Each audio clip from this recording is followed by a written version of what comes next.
প্রথমে ইন্ট্রোডাকশন। আমি তোমাদের সকলের প্রিয় দোয়েল। আজকে হচ্ছে ষষ্ঠী, আর ষষ্ঠী সন্ধ্যাবেলা আমি আমার প্রিয় কে ইউ আন্ডারস্ট্যান্ড কারোর প্রিয় না, তাহলে বল আমি আমার প্রিয় দোয়েল, সকলের প্রিয়, আমি সকলের প্রিয় দোয়েল, আমি অমিতের প্রিয় দোয়েল। তো যাই হোক এখন হচ্ছে আজকে হচ্ছে ষষ্ঠী, আর ষষ্ঠী সন্ধ্যাবেলা বন্ধুরা মিলে একটু আড্ডা মারতে না বেরোলে কি হয় বলো? তো চলো যাওয়া যাক, কোথায় যাচ্ছে, কি কি প্যান্ডেল হ্যাপিং করছে সবটা তোমাদের সঙ্গে শেয়ার করবো। সো এই যে আমাদের বন্ধু বান্ধব চলে এসেছে আমার বাড়ির সামনে, আর তারপরে আমরা রওনাও হয়ে গিয়েছিলাম ঠাকুর দেখতে, মানে প্যান্ডেল হ্যাপিং করতে। আর চলো প্রথমেই চলে গিয়েছিলাম নদীর ওপারটাকে কভার করতে। প্রথমে গেছিলাম অরবিন্দ সংঘ, আর সত্যি এত সুন্দর করেছে প্যান্ডেলটা, মানে বলার মতো না, খুব সুন্দর করেছে। ওদের সবাইকে ক্রস করে আমি আগে হুড়হুড় করে ঢুকে গিয়েছি। আর এদিকে আমি কি করেছি সেটা দেখো।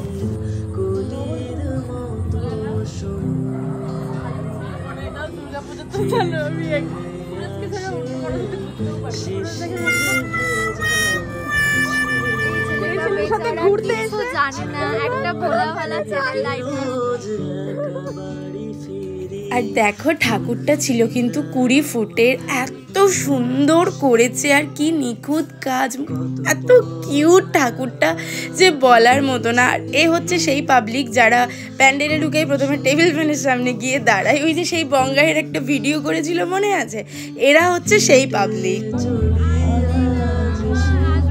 আর তারপরে চলে গিয়েছিলাম আমরা প্রগতি সঙ্গে। আর দেখো প্রগতি সঙ্গের প্যান্ডেলটা কিন্তু দারুণ ছিল, জাস্ট ওয়াও। আর এদিকে দেখো অমিত আর আমি একসাথে ঘুরছি, আর অনু কিন্তু কাউকে খুঁজে পাচ্ছে না, ও নিজের ঘুরেই ব্যস্ত।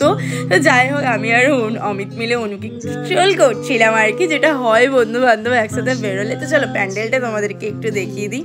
ভীষণ সুন্দর করেছে। আমি এখনো অবধি বালুরঘাটের সব প্যান্ডেল দেখিনি, তাই এখনই বলতে পারছি না যে কোনটা বেস্ট, বাট প্রগতির সঙ্গ দারুণ করেছে, আমার ভীষণ পছন্দ হয়েছে। আর এদিকে দেখো আমরা সবাই এত মজা করছি, মানে কি বলবো, বন্ধু বান্ধব মিলে পুজো কাটানোর কিন্তু একদমই মজা আলাদা। তো আর একটা কথা তোমাদেরকে যেটা বলি, আচ্ছা আমার শপের মানে ফরএভার ফ্যাশনের ড্রেস কে কে পরেছো অবশ্যই কিন্তু আমাকে মেনশন করো, ফরএভার ফ্যাশনকে মেনশন করো, আমি কিন্তু তোমাদের সবার পোস্ট শেয়ার করবো। কি করে বলছে যে আমি একা হয়ে গেছি, আমার ছুটি বলছে যে আমি একা হয়ে গেছি। এবার ওরা তো জানে না আমি হাই করলে সব ছেড়ে চলে আসবে। ও হারাই যাবে, এত গরম।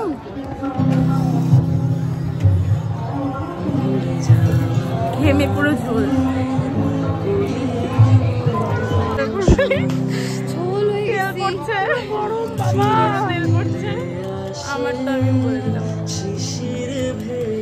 পুজো বেরোতে হবে, তাই কিনা বল? যতই গরম পড়ুক তাদেরকে বেরোতেই হবে, কস দুর্গা পুজো। তারপর চলে গিয়েছিলাম ফুচকা খেতে। আর দুর্গাপূজা মানে কিন্তু সবার প্রথমে ফুচকা, রোল এইসব। তো একটা খুব ভালো ফুচকার দোকান পেয়েছিলাম, আর সেখানে গিয়ে আমি ফুচকা সাটিয়ে নিয়েছিলাম।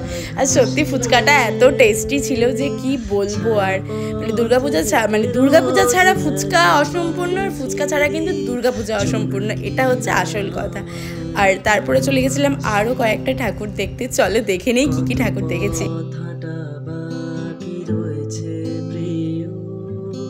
কত সন্ধ্যের পথ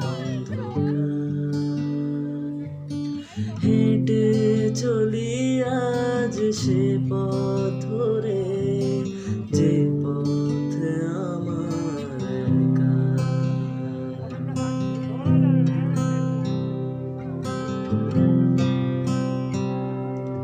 যত দূর যায় চোখ পাশে আছি আমি।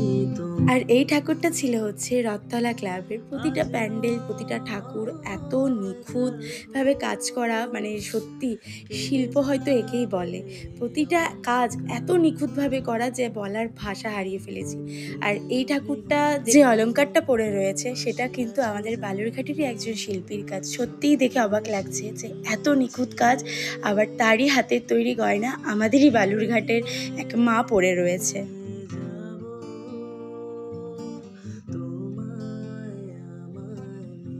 আর তারপরে কিছু প্যান্ডেল বাইরে থেকে দেখতে দেখতে আমরা চলে গিয়েছিলাম পাগলিগঞ্জে বন্ধুবান্ধব মিলে একটু মজা করতে।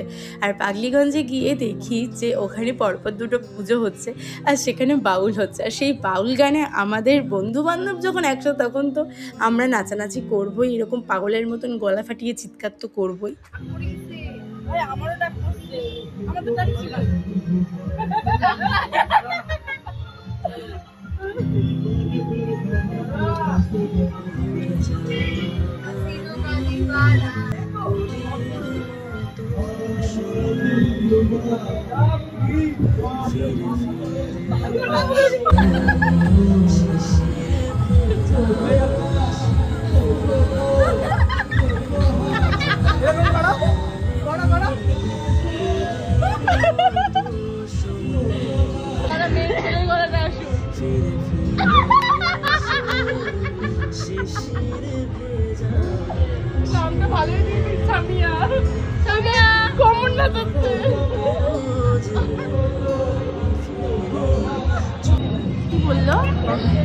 তোর ব্লগে আমি থাকবো বলেই আমি শেয়ার করবো, নয়তো তোর ব্লগ তো আমি শেয়ার করি না।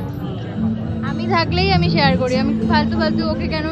আমার এই চশমাটা তুই নাই করো 3 বার ফেলছিস, আমি এটা দিয়ে দেখি মাইনাস যেটাই পাওয়ার থাকুক। ঠিক আছে, ওটা কোনো কাজের না।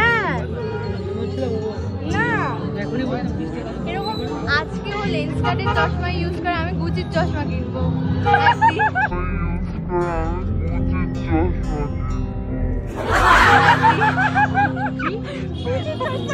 আমি একদিন গুচির চশমা কিনবো। আমি